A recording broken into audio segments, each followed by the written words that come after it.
Today's movie news digest starts with Shazam 2 wrapping. Shazam 2 wraps with a behind-the-scene image celebrating filming finished with epic hero shot, and this was shared to us by the director on his social media, David F. Sandberg. Yes, believe it or not, that's zoomed in, but that's Shazam. It looks like he's in a stadium of some kind. He's landing down, and it looks like they're in the editing studio. Shazam Fury of the Gods comes out March 17th. 2023, guys. Are you excited for it? Let me know in the comments. Wakanda Forever is next up, and guys, there's a couple of articles out here that we'll talk about briefly here. Wakanda Forever opens up next week, and it's, well, there's some people out there saying that it's going to repeat the story of the first one where, you know, it turned out like M'Baku was a threat because, well, you know, they wanted to fight for the throne, but, you know, they had to work together in the end and stuff like that. You've seen from the trailers that Namor sort of repeats that. There are people out there trying to draw this comparison, guys, but don't let articles like this bring you down. Tenoch Huerta as Namor, I think, is going to be a cool adversary. At least you think that he's going to be the adversary. It's going to, maybe it's going to follow along those familiar storylines. We'll have to wait and see. The other Black Panther headline is that Black Panther 3 ideas have been discussed, confirms the producers. Well, it had better been discussed. I thought this would have been already conceived as some kind of a trilogy. That gives me a little bit of pause, but Nate Moore confirms that, well, you know, they have, to be honest, this is not me trying to not answer the question. We really want to see how the audiences receive the film, talking about Wakanda Forever. And I think Ryan's really interested to see how the film plays before we decide. Well, guys, it's going to make money. It's going to make hopefully $1 billion. Wakanda Forever will. I'm still hyped for it. What do you guys think? Will it make that? Let me know in the comments below and we will talk about it. Okay, guys, you can follow me on all the other social media handles there. I'm James, and you're watching Mirror Domains. We're growing on TikTok and Instagram, so you can find little tidbits there, a little behind the scenes action for you guys. And what else do we do here on Mirror Domains? Well, we do full live watch-alongs for series like Andor on Wednesdays, 1:30 p.m., guys.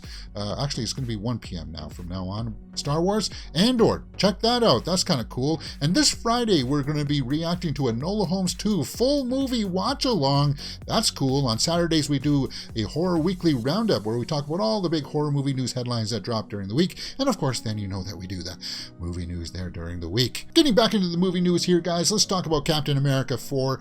Captain America 4 will see Sam Wilson battle Thunderbolt Ross, and you know that Harrison Ford just came onto that role to take over from William Hurt, who sadly passed on. And apparently that's what the bulk of what this movie is about. We know that Sam is now the Captain America, right? It's also going to have Tim Blake Nelson back as the leader. We just saw him in Cabinet of Curiosities. Cool, man. Shira Haas is playing Sabra, and Harrison Ford is going to be playing Thunderbolt Ross. Now, I think most people will want to see Thunderbolt Ross make his Red Hulk appearance in this one. It's possible. It's possible.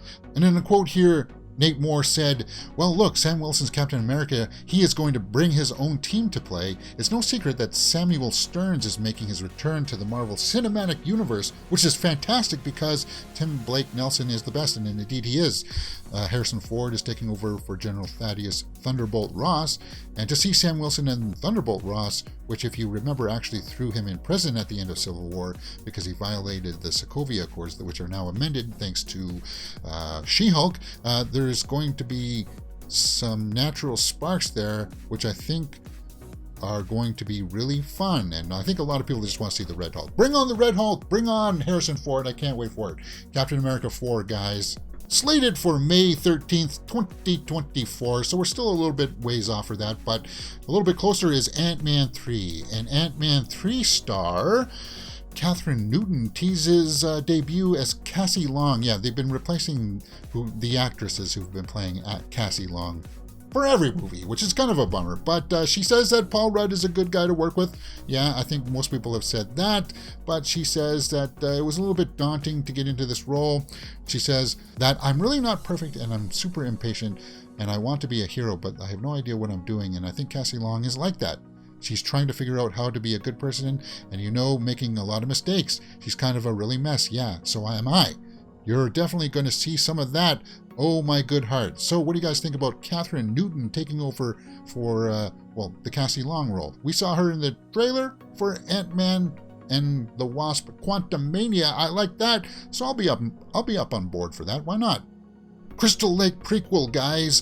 Friday the 13th prequel series, Crystal Lake in the works at Peacock from Brian Fuller. And Brian Fuller is a showrunner. He did it for American Gods and Star Trek Discovery, but A24 got the rights for that, so that's kind of cool. A24 has been known for hits like, Midsommar and Hereditary, so that's cool. But Brian Fuller, okay. Well, guys, here's what you need to know. It's a prequel, right? So it's probably not going to show us Jason in his hockey mask. It's going to be more about Pamela Voorhees, right? And maybe the younger Jason before he gets taunted and drowned in the lake. Maybe about that.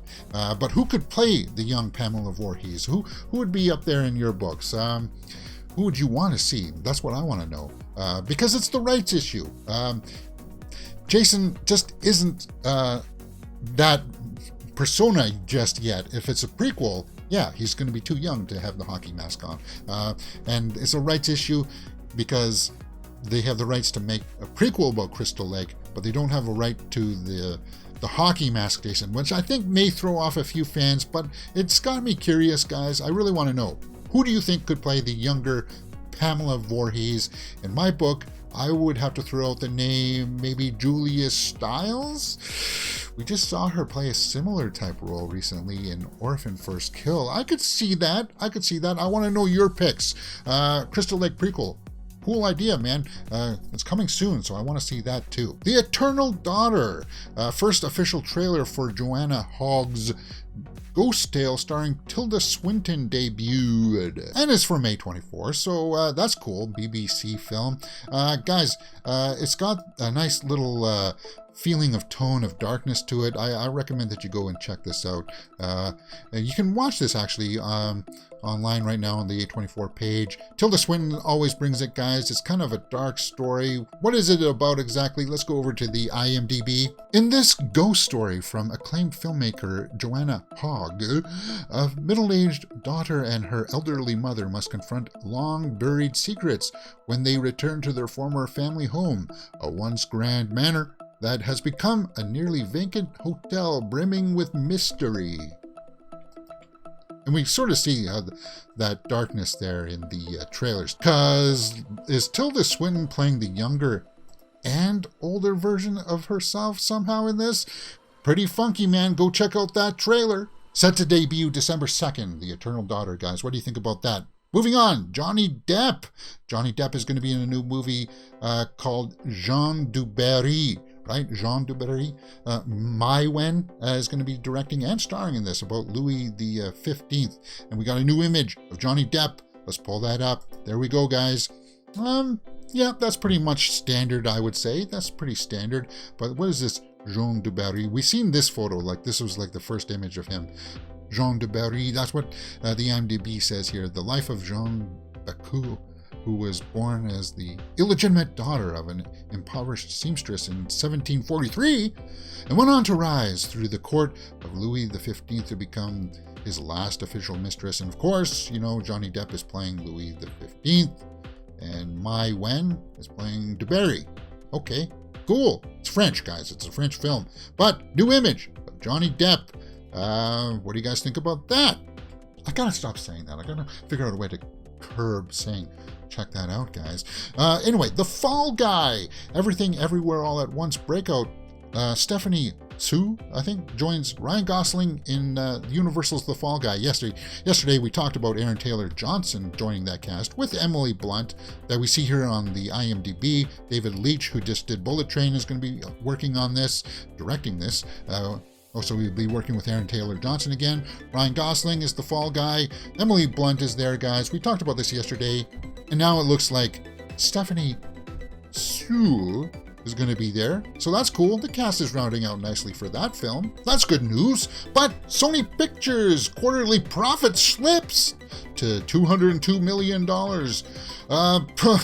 Guys, do you really care about this? I know it's movie news, it's the business side of stuff, and it's kind of like, yeah, if Sony slips a little bit, Bullet Train. Guys, I had a lot of fun with Bullet Train, actually, to tell you the truth. Aaron Taylor-Johnson was good in that. Brad Pitt was good in that. Brian Tyree Henry was good in that. So go check that movie out. Yeah, but, you know, it slips. Quarterly profits. Quarterly profits slip, but whatever. Is that really anything that you want to hear? Let's wrap it up by talking about something I do like talking about. Taylor Swift. Taylor Swift sets Eras Tour. An Eras Tour. The stadium shows will mark the superstar's first live jaunt in nearly 5 years. So she took to her social medias to list a whole bunch of dates there, guys. Glendale, Arizona, Las Vegas, Atlanta, Houston. Oh my God, look at all those dates that you can sign up for. Oh my God. It looks like it's just going to be in the US for now, guys. But I suspect that the Eras Tour will expand worldwide after this little outing. Because she'll have a lot more material to pull from than just the Midnight's album, right? Evermore, Folklore, Lover, why not? I mean, come on. Yeah, Taylor Swift, guys, that's a cool announcement. Go check out those dates. I'd go see her live if I could. Why not? All right, guys, that's pretty much the Movie News Digest for today. Hey, if you want to come talk to us live, we do this live daily, 12 p.m. Eastern, and we can talk about these topics a little bit more in detail. Hit that thumbs up button, guys, and subscribe. You're watching Mirror Domains Movie News, your place for entertainment headlines.